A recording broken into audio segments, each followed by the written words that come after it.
আরে ভাই যে, কোথায় চললি? এই তো দাদা, দোকানে যাচ্ছি। তোকে আর আজ থেকে দোকানে যেতে হবে না। দোকানে এবার থেকে আমি যাব। তুমি এবার থেকে দোকানে যাবে দাদা?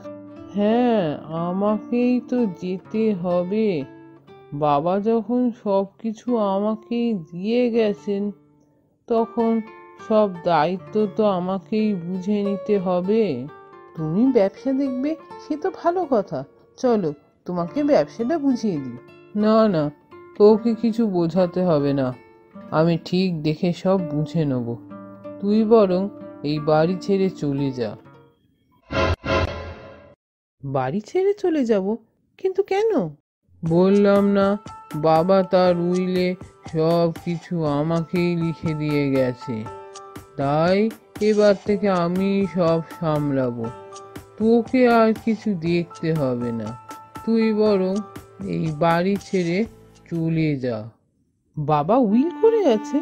হ্যাঁ, বাবাই তো উইল করে গেছে। কিন্তু দাদা, অনেক ছোট বয়স থেকে আমি বাবার কাছে কাছে থাকি।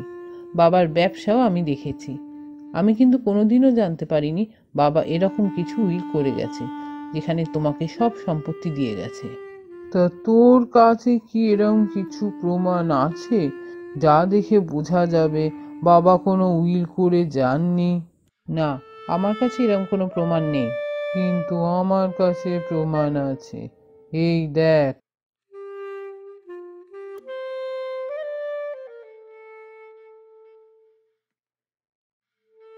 ঠিক আছে, আমি এ বাড়ি ছেড়ে চলে যাচ্ছি।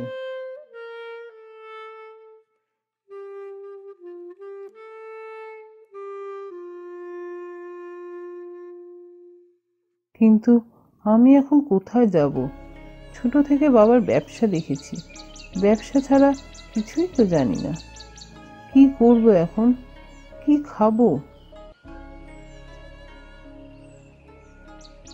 আচ্ছা, মানুষের তো প্রত্যেক দিন কাঠ লাগে জ্বালানির জন্য। আমি যদি এই জঙ্গল থেকে কাঠ কেটে নিয়ে গিয়ে বিক্রি করি, তাহলে কেমন হয়? হ্যাঁ, আমি তাই করব। এবার থেকে জঙ্গল থেকে কাঠ কেটে নিয়ে গিয়ে আমি বাজারে বিক্রি করব।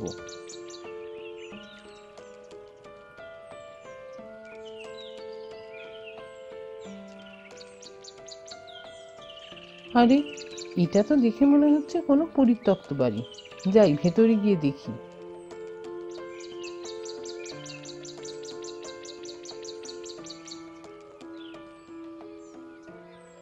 হ্যাঁ, ঠিক যা ধরেছি, এই বাড়িটাতেই আমি থাকবো।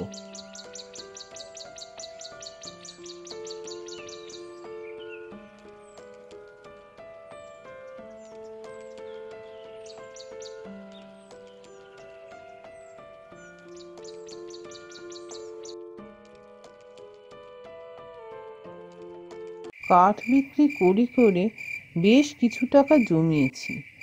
এখন নতুন কোনো ব্যবসা খুলতে পারলে খুব ভালো হয়।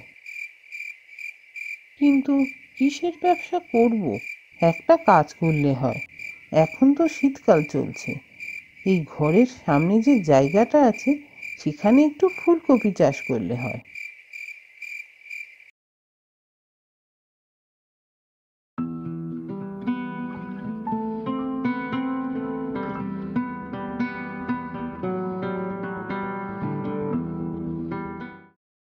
ফুলকপিগুলো বেশ বড় বড় হয়েছে।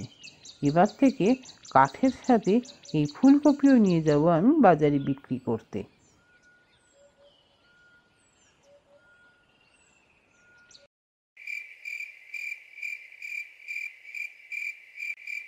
আচ্ছা, সন্ধেবেলায় তো আমার কোনো কাজ থাকে না, আমি তো বসেই থাকি। এখন তো হাতে টাকা আছে, একটা চায়ের দোকান করলে কেমন হয়? আর সেখানে সাধারণ মানুষের কিছু দরকারি জিনিসও রেখে দেবো। এই গ্রামে তো দোকান বলতে একটাই, তাও গ্রামের ওই প্রান্তে। এইদিকে একটা দোকান করলে দোকানটা মন্দ চলবে না।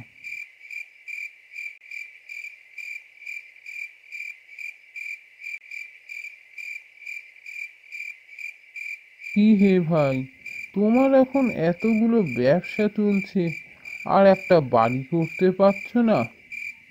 ওই কুঁড়ে ঘরটাতেই পড়ে আছো? হ্যাঁ দাদা, আমিও তাই ভাবছিলাম, এবারে একটা বাড়ি করব, কিন্তু একটা ভালো জায়গা লাগবে। আপনার কি সন্ধানে কোনো জায়গা আছে? আরে ভাই, এসবের খোঁজ আমার কাছে থাকবে না তো আর কার কাছে থাকবে বলো তো? শোনো, ওই পরেশবাবু ওনার বাড়িটা বিক্রি করবেন। ওনারা গ্রাম ছেড়ে শহরে চলে যাচ্ছেন। তুমি গিয়ে কথা বলো। হ্যাঁ হ্যাঁ, তাহলে তো খুব ভালো হয়। একদম তৈরি বাড়ি পেয়ে যাব, না হলে আবার আমাকে তৈরি করাতে হবে বাড়ি। ঠিক আছে, তাহলে শুভ কাজে আর দেরি করা কেন? তোমাকে নিয়ে আমি কালই যাব পরেশবাবুর বাড়িতে। কি, বাড়িটা পছন্দ হলো? হ্যাঁ, খুব সুন্দর বাড়িটা, আমি এটাই নেব।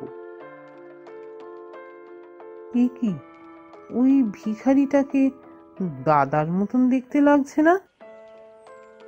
গিয়ে দেখি তো। এ কি দাদা, তোমার এরকম অবস্থা কি করে হলো?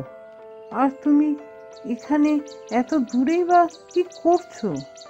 আমি আমি কি আর করব, নিজের পাপের শাস্তি ভোগ করছি। পাপের শাস্তি? কোন পাপের শাস্তি ভোগ করছো? ওই যে, তোকে ঠকিয়ে বাবার সব সম্পত্তি আমি আত্মসাৎ করলাম, তারপর তোকে বাড়ি থেকে তাড়িয়ে দিলাম। তার কিছুদিন পর থেকেই ব্যবসায় ধীরে ধীরে লস হতে শুরু করলো। আমি তো কোনোদিনই ব্যবসা দেখিনি, ব্যবসাটা কিছুতেই দাঁড় করাতে পারলাম না। তারপর বাবার যা জমি জমা সম্পত্তি ছিল এক এক করে বিক্রি করে যতদিন চললো, তারপর থেকে এই রাস্তায় রাস্তায় ঘুরে বেড়াচ্ছি আর ভিক্ষা করে খাচ্ছি। ভাই, তুই আমাকে ক্ষমা করে দে, আমি খুব বড় অন্যায় করেছিলাম। ঠিক আছে, সে না হয় হলো, তুমি এখন আমার বাড়িতে চলো তো। কি অবস্থা হয়েছে তোমার? তুই আমাকে তোর বাড়িতে আশ্রয় দিবি? হ্যাঁ, আরে আশ্রয় বলছো কেন? ভাইয়ের বাড়ি তো দাদার বাড়ি। চলো, বাড়ি চলো। এবারে ধীরে ধীরে ব্যবসাটা শিখে নাও আর নিজেও ব্যবসা শুরু করো, দেখবে সব ঠিক হয়ে যাবে। এরপর বড় ভাই ছোট ভাই থেকে ব্যবসা শিখে নিল আর দুই ভাই মিলে ব্যবসা করে সুখে শান্তিতে দিন কাটাতে লাগলো।